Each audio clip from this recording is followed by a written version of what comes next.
Senhor presidente, senhores parlamentares, público que nos assiste, público aqui presente na Assembleia Legislativa, gostaria também de cumprimentar Acelino de Freitas, o Popó, que foi campeão mundial de boxe e foi deputado federal também, quando lá estive no Congresso Nacional.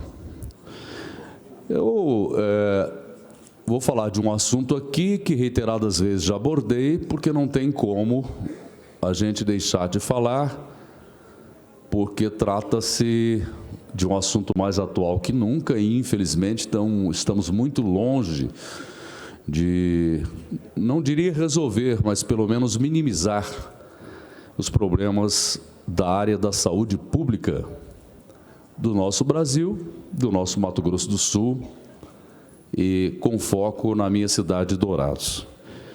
Gostaria, inicialmente, de aproveitar para convidar todos os colegas parlamentares, especialmente os da Frente Parlamentar de Defesa da Saúde Mental, que hoje à tarde faremos o lançamento com a participação de pessoas da área, especialistas no assunto,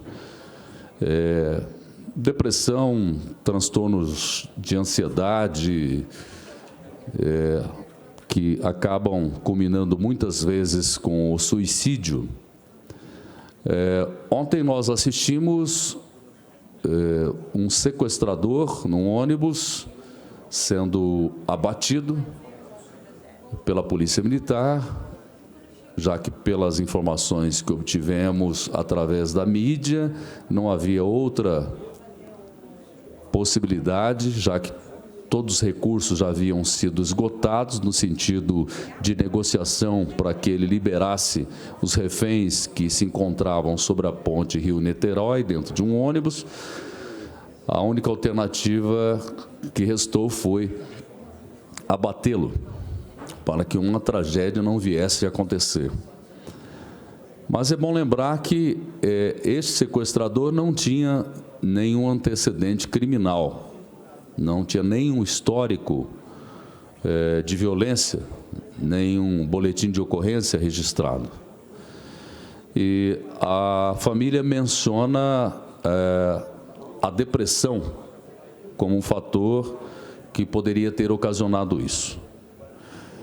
Eu estou falando isso não para justificar o ato da pessoa querer tirar a sua própria vida, mas colocando em risco a vida de outras pessoas.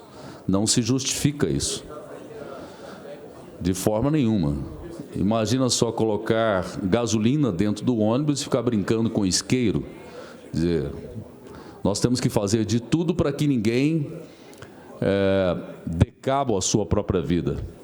Mas não podemos aceitar que um cara faça isso envolvendo outras pessoas, como foi este caso.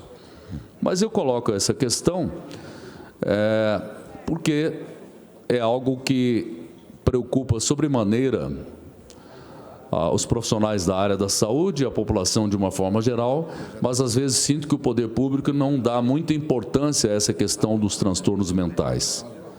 Nós já tivemos episódios de violência que causaram comoção no país, como a tragédia de Suzano, onde jovens começaram a executar diversos alunos inocentes e depois, evidentemente, que foram abatidos. E eles sabiam disso.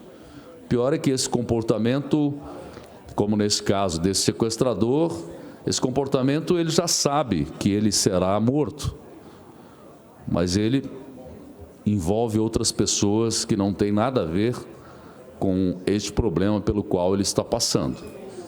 Mas, evidentemente, que isso também tem que despertar em todos nós a necessidade de fazer algo em relação a isso, principalmente na área pública. Não só em relação a isso, mas de pessoas que se automutilam, de pessoas que cometem determinados atos insanos porque estão com algum transtorno mental, ou elas próprias estão à beira de tirar a própria vida, no desespero que provém de um transtorno mental, que, se não diagnosticado e tratado, pode acabar nessa situação toda. E está comprovado que um suicida, com o seu ato, atinge pelo menos 60 pessoas. E que dessas 60 pessoas, 6 são atingidas de forma grave. Quando alguém tira a sua própria vida, ele atinge gravemente pelo menos 6 pessoas à sua volta. Essas 6 pessoas serão marcadas eternamente, serão traumatizadas de forma indelével. Então, apesar do suicídio ser um ato solitário e atingir apenas a pessoa que comete tal ato, ela acaba por fazer com que outras pessoas, principalmente as mais próximas, sejam envolvidas. E muitas pessoas podem estar com depressão e nem sabem. E as pessoas ao redor, muito menos. As pessoas não têm ideia do que aquela pessoa está passando. E muita gente classifica aquilo como uma tristeza, e tem muita diferença entre tristeza e depressão. Tristeza é algo que todos nós sentimos. Isso faz parte do ser humano. Mas passa, como tudo passa. O caso da depressão, não. É algo muito mais sério e que é necessário um tratamento, um acompanhamento. Claro que a família tem tudo a ver com isso, os amigos mais próximos podem ajudar, mas eles não são culpados. Quando alguém dá cabo à própria vida, muita gente diz, a culpa foi da namorada, do namorado, da esposa, do marido, dos filhos. Procura-se sempre um culpado ou alguns culpados. E não é isso. Isso é uma construção que a pessoa vai fazendo dentro da sua mente, que acaba por desaguar nisso. Então, a atenção do poder público em relação aos transtornos mentais, em relação à saúde mental, tem que ser cada vez maior. Por isso, a frente parlamentar será lançada hoje à tarde aqui na Assembleia Legislativa. Como disse, inúmeros especialistas estarão aqui. Foram convidados e, para minha alegria, aceitaram, porque são pessoas que estão realmente nesta luta, são pessoas abnegadas que estudam muito isso. Afinal de contas, se não for só pelo sentimento, é preciso que o poder público veja também pelo lado econômico, porque a Organização Mundial de Saúde estima que a depressão será, até o ano que vem, a doença mais incapacitante do mundo. Hoje é uma doença que afasta muito as pessoas do trabalho. Se formos verificar os professores e os policiais, se afastam muito do trabalho por conta disso. Exatamente pelas profissões altamente estressantes que eles desempenham. A maioria dos atestados médicos que são entregues ao poder público vem principalmente da área de educação dos professores. E a maioria desses atestados é por problemas relacionados à saúde mental. Por isso, nós estamos lançando essa frente parlamentar, aproveitando para fazer este convite a todos os parlamentares, especialmente aqueles que assinaram a frente parlamentar junto comigo, e a população, de uma forma geral, a imprensa. Esse assunto tem que estar sempre em destaque e que seja dada a devida importância ao mesmo.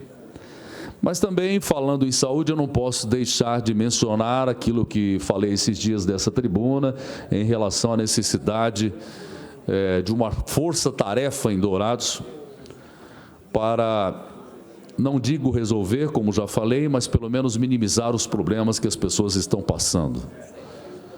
Nós temos uma FunSaúde, que é uma fundação da Prefeitura de Dourados, que está com déficit aí de 30, 40, 50 milhões de reais. Uma fundação que administra a UPA, Unidade de Pronto Atendimento, e o Hospital da Vida, que é o único hospital porta aberta do SUS.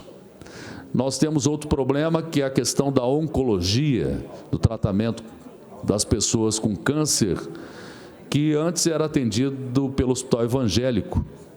Depois a Prefeitura passou esse serviço a CACEMES. E o Ministério da Saúde não reconhece CACEMES como hospital habilitado. Apenas o evangélico é que pode realizar esse tipo de serviço. E isso traz um problema sério, porque numa prefeitura que alega total falta de recursos, por não ser habilitada a CACEMES, a prefeitura acaba tendo que retirar recursos próprios para colocar na CACEMES, o que não seria necessário caso a prefeitura entregasse esse serviço de volta ao hospital evangélico. Então, essa é uma outra medida. A questão da participação do governo do Estado e do governo federal, nós já falamos aqui amplamente, mas sempre ressaltamos que é importante a liderança, o comando da administração municipal, da prefeitura em relação a isso. As coisas que se referem ao Estado, que o Estado administra, cabe ao governador liderar. Quando trata-se de uma prefeitura que cuida da área da saúde em gestão plena, como é o caso de Dourados, tudo passa pela administração municipal.